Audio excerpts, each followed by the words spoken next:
Hey guys, welcome back. Today we're going to be talking about mentality. We are going to be looking at the key aspects of forming someone's mentality, including morals, and how we actually develop our own mentality. So, without further ado, let's get into it. So, what is a mentality? Or what is a person's mentality? Well, it's a person's way of thinking, how we look at life. Not just that, but how we react to stuff. It's about how we perceive obstacles, our attitudes, and beliefs. In a way, the mentality is the core of our design. Everyone is different and will have a different mentality. They are defined by five key aspects. First one being our mindset, which also happens to be the very core of someone's mentality. Now, mindset and mentality might seem like they are the same thing, but they aren't. A mindset is how a person reflects their own abilities and potential. There are two main types of mindsets, these being positive and negative mindsets, although they can also be referred to as fixed and growth mindset. First, we will delve into a fixed mindset. As the name implies, people with a fixed mindset believe that your capabilities, such as intelligence, abilities, and more, are static and no matter what you do, won't change. So, essentially, meaning that you are either born with that talent or born without it. And since they think their abilities and capabilities won't change, this means they won't take on challenges they think they might fail or that they aren't up to the task because these people will be scared of failure and won't take it as an opportunity to grow. They will give up very easily, assuming they can never do it. By now, you get the general idea. They really think they can change, but they also don't try to. They don't see a point in trying or putting in any effort.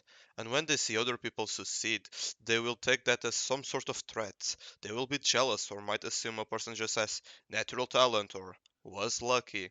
And of course, this will have a negative effect on your life. And finally, we have growth mentality. As you probably expected, this is the exact opposite of the fixed one. And as the name implies, people will respond to anything as an opportunity to grow and better themselves. Namely, instead of thinking we are born or have a limit on our abilities, they will put in the effort to develop them. This naturally means that whenever they are faced with a challenge, they will face it directly, instead of being scared. That, whatever happens, is an opportunity to grow from, and will keep persisting and trying until they eventually beat that challenge. They are also willing to put in the effort and to take feedback from others. By now, you surely get it. The growth mindset is about taking every little thing, no matter how insignificant it might be, and use it to grow as a person, to always keep improving, and to be a better version of themselves. Next key aspect is someone's attitudes towards challenges. Now, this one we kinda already went over with the mindset key aspect, so I'll just go over them in a versus kind of way. You'll know what I mean. So, of course, you have the resilient and defeatist attitude. When faced with a challenge, the positive attitude will see an opportunity to grow and to improve, while a negative one will avoid any challenges, or if they have no other choice, will be stagnant or give up. One sees failure as a setback and something to be ashamed of, while the other one will only see it as a temporary obstacle, embracing the failure and using it to grow and try again. One will struggle to keep motivated or not find the strength to try instead of putting in the effort and keep being persistent. And finally, one sees no point in putting in effort if there aren't quick results, and the other will step out of their comfort zone. So yeah, that was a really quick summary of this key aspect since if I used my notes it would almost just be me repeating what I said in the previous topic.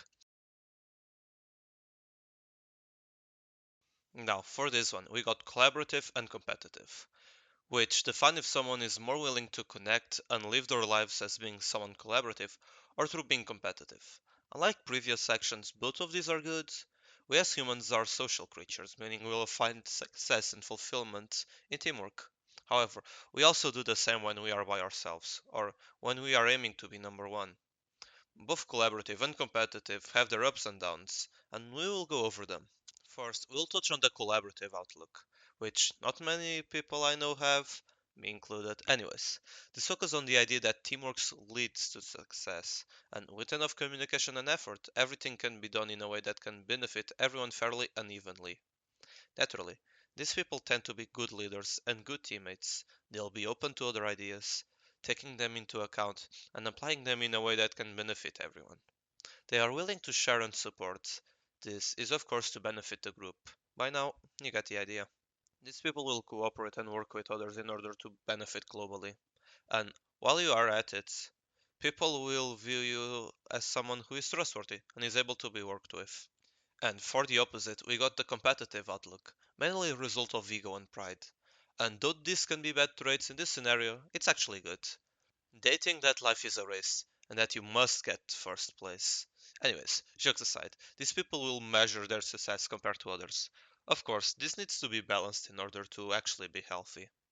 These people will be very ambitious, since they aim to be the best they can be, and they know they have to work for it. And they take challenges head on. In my opinion, in order to have a competitive outlook in life, you also have to have a growth mindset, which we already talked about earlier, since you need to be focused, resilient, and determined. And for our last key aspect, we have morals. Now, people might think morals and mentality are the same, but they aren't. Morals are what tells us apart from what's good and bad. Not only just that, but also what's right and wrong. Because there's a difference between those two. You might do something bad, but it might be the right thing, or vice versa. And you might do something good, but it's the wrong thing to do.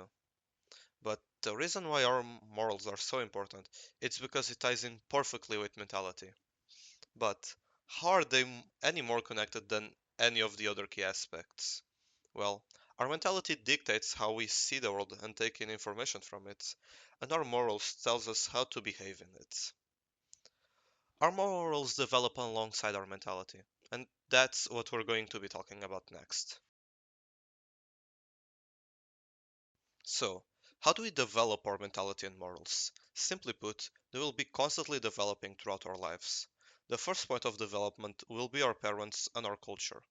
Depending on our environment, we'll develop a certain mentality and have a certain moral codes. The next point of development is in school, depending on our teachers and how we choose to interpret different information. And finally, the most important one being our social life and personal experiences. Most of how we develop our mentality has to do with this. Going through heartbreak, making new friends, and overall just being exposed to new experiences will change how we think and act. However, something you must remember is that our mentality and morals aren't fixed.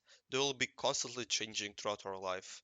For the same reasons I pointed out above, and just for an extra example, whenever we get a new role in life, such as becoming a parent. Maybe you aren't happy how your mentality is, or maybe you think you've got your morals all wrong, but that's no reason to stop growing and evolving. You can always be a better person, you just have to put in the effort for it. So yeah, that's it for this week's video. Hope you got to learn a bit more about how people work in general, and hopefully you did some self-reflection. As always, take these videos as an opportunity to grow. But at the very least, if you are entertained, that's already enough for me. And for this week's song recommendation we got, End World's Normopathy? Normapathy? Whatever. By Ghost and Pals. Next week, expect a video about taking care of yourself, but until then, see you next week.